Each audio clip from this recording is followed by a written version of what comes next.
Hearing হয়রানি অব্যাহত। দক্ষিণ 24 পরগনার বাসন্তীতে তুলকালাম পরিস্থিতি। হয়রানির অভিযোগে এসআইআর শুনানি কেন্দ্রে ভাঙচুর, রাস্তা অবরোধ, গন্ডগোলের মাঝে পড়ে আহত 2। রাজ্য পুলিশের নোডাল অফিসার ও জেলা শাসকের থেকে রিপোর্ট তলব করেছেন সিইও।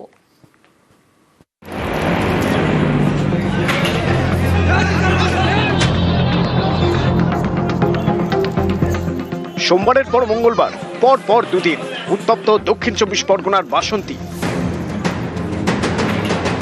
এসআইআর শুনানিতে হয়রানির অভিযোগে তুলকালাম, শুনানি কেন্দ্রে তাণ্ডব, টেবিল চেয়ার ভাঙচুর, রাস্তায় আগুন জ্বালিয়ে অবরোধ। আসরে নেমে পড়েন বাসন্তী পঞ্চায়েত সমিতির সহসভাপতি। যারা উত্তেজিত হয়ে গেছে রিসিভ দিতে হবে, আর আমাদের আধিকারিকরা বলছে আমরা কোনো রিসিভ দেওয়ার কোনো আমরা অর্ডার পাইনি। এবার সেই জায়গা দাঁড়িয়ে উত্তেজিত শুরু হয়েছে। ওখান থেকে সবাই আসলাম, আসার পর সবাইকে ঠান্ডা করলাম। বাসন্তীর বিডিও অফিস সংলগ্ন কর্মতীর্থে মঙ্গলবার শুনানি চলছিল, সেখানেই চূড়ান্ত হয়রানির অভিযোগ।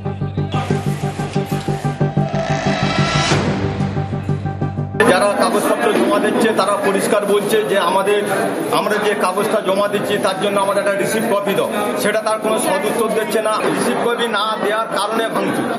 নামটা একটু ভুল, কারণ আমাদের কর্তব্য কি যারা ছিল বেশি পরে গিয়ে অন্যজনকে সংশোধন করে নাও। সেই বেলার যারা ছিল ছুঁড়ে ফেলে দিয়েছে। ওই বেলারা যারা সরিষাকের স্টাম্প মারছিল তারাই কিছু লোক আসলে এসে বলে রিসিভ দিয়েছে না, ব্যাস। হয়রানির অভিযোগে শুনানি কেন্দ্রে অশান্তি, শুরু হয় ব্যাপক ভাঙচুর।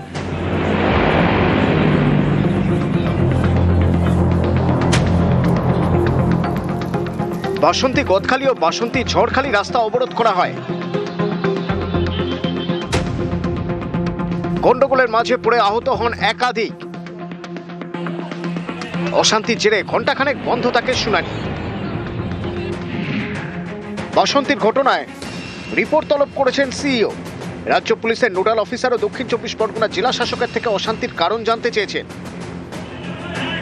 নিউজ 18 বাংলা। একদিকে হিয়ারিং হয়রানি অব্যাহত, অপরদিকে এসআইআর শুনানির আতঙ্কে মৃত্যুর অভিযোগ সামনে আসছে। এবার মালদার চাঁচলে এবং মুর্শিদাবাদের জলঙ্গিতে মঙ্গলবারও এসআইআর শুনানিতে নানা জায়গায় হয়রানির অভিযোগ, বেশ কিছু জায়গায় হয় বিক্ষোভ।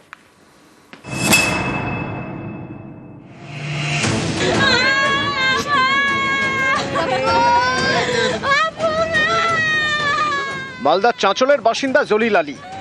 মঙ্গলবার সকালে তার মৃত্যু হয়। পরিবারের দাবি তাদের সকলকে শুনানির নোটিশ দেওয়া হয়েছে, সেই আতঙ্কে বৃদ্ধের মৃত্যু বলে দাবি। মায়ের, আমার বাবার আর আমার তিনজনের হিয়ারিং এসছে, তো বাবা ওগুলো শুনি আতঙ্কিত হয়ে গেছে, টেনশনের কারণে মৃত্যু। তাই ইলেকশনের কমিশন এরা হবে।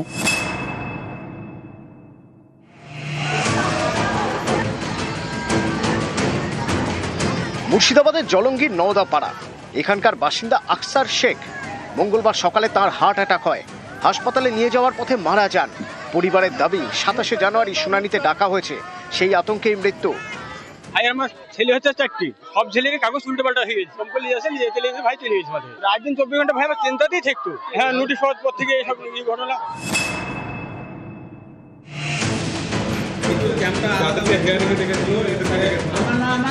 বীরভূমের নলহাটি পুরসভা 16 নম্বর ওয়ার্ড এখানকার বাসিন্দা শাহনাজ বেগম, 152 নম্বর বুথের বিএলও।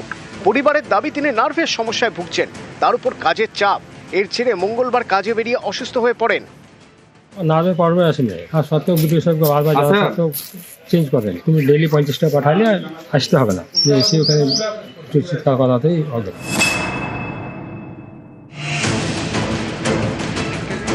হুগলির সিঙ্গুরের বাসিন্দা শোভারানী বিশ্বাস। পরিবারের দাবি বছর 75-এর বৃদ্ধার কোমরে চোট, ঠিকমতো হাঁটতে পারেন না।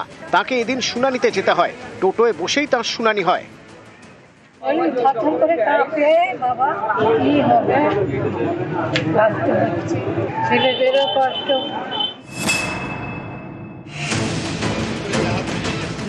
মুর্শিদাবাদেরই রানীনগরের শুনানিতে গিয়ে হাত ভাঙল বৃদ্ধার।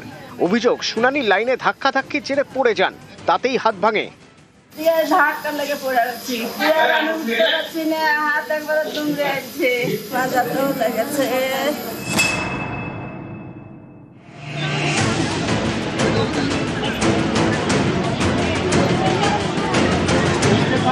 এই টেনশনে সব কিছু কিছু বোঝা যাচ্ছে না, এমনি কাগজ যাওয়ার পর থেকেই এরকম টেনশন চলছে।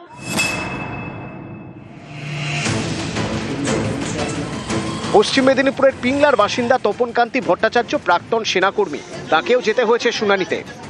1992 সালে আমি ফৌজে জয়েন করি। তো আজকে এতদিন সার্ভিস করার পরে, আর্মিতে কাজ করার পরে, সব কিছু করার পরে খারাপ লাগছে যে নাগরিকত্বের প্রমাণ আমাকে দিতে হবে। আজ এটা নেই, কাল সেটা নেই, আজ এটা আনতে হবে, কাল ওটা আনতে হবে, তুগলকি রাজ চলছে আর কি।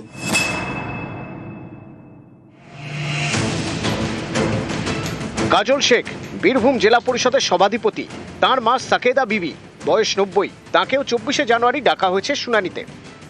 আমার মায়ের বর্তমান বয়স প্রায় 90 ছুঁই। 2000 সাল থেকে আমার মা পেনশন পায়। কেন্দ্র সরকার আমার মাকে পেনশন দিচ্ছে, আবার সেই কেন্দ্রীয় সরকার আমার মাকে লাইনে দাঁড় করাচ্ছে। এর থেকে দুঃখজনক, অপমানজনক।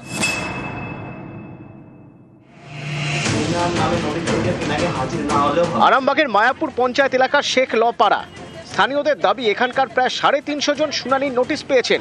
এর মধ্যে বেশিরভাগই পরিযায়ী শ্রমিক, কেউ থাকেন মুম্বাইয়ে, কেউ দেশের বাইরে। দিয়ে ফিরে আসছে, তারা কি করে আসবে? তারা তো বাইরে কাজ করছে, সেই ম্যাডামের কাছে কাজ করছে। ম্যাডামের আবার কাগজ লিখে দিয়ে পাঠালে প্যাডেতে একটা যায়, সেইটা আবার অনলাইনে পাঠাবে, দিয়ে দিব। উত্তর 24 পরগনার সন্দেশখালী 1 নম্বর ব্লকের বিডিও অফিসে চলছে এসআইআর শুনানি। অভিযোগ, শুনানির পরে কোনো রসিদ দেওয়া হচ্ছে না। এ নিয়ে বিডিও অফিসে চলে ভাঙচুর। যারা হিয়ারিং এসেছিল তাদের মধ্যেই কোনো দুষ্কৃতী মনোভাবাপন্ন মানুষ হিয়ারিং এর সময় ভাঙচুর করেছে। আমার টেবিল থেকে শুরু করে আমার অফিসের কম্পিউটার, আমাদের হিয়ারিং অফিসার, আমারই নিজস্ব হিয়ারিং ছিল, মাইক্রো অবজারভার ছিল, তাদেরকেও থ্রেট করা হয়েছে। উত্তর 24 পরগনারই বারাসাত পুরসভা 1 নম্বর ওয়ার্ডের ভোটার প্রায় 6000। অভিযোগ, তাদের মধ্যে প্রায় 4000 জনকে এসআইআর শুনানির নোটিশ দেওয়া হয়েছে। এ নিয়ে কাজীপাড়ায় অনেকে বিক্ষোভ দেখান।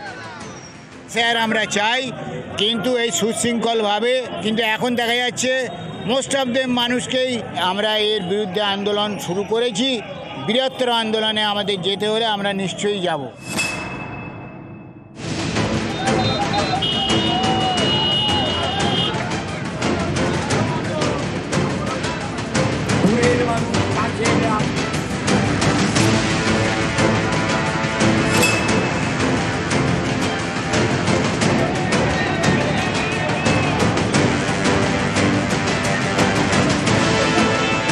এই যে নাম হিয়ারিংয়ে, একজনের একাধিক ভার এসেছে, গিয়ে নিজেদের হিয়ারিংয়ে পার্টিসিপেট করেছে, কিন্তু তারপরেও তাদের আবার নতুন করে লিস্টে নাম এসেছে। নিউজ 18 বাংলা।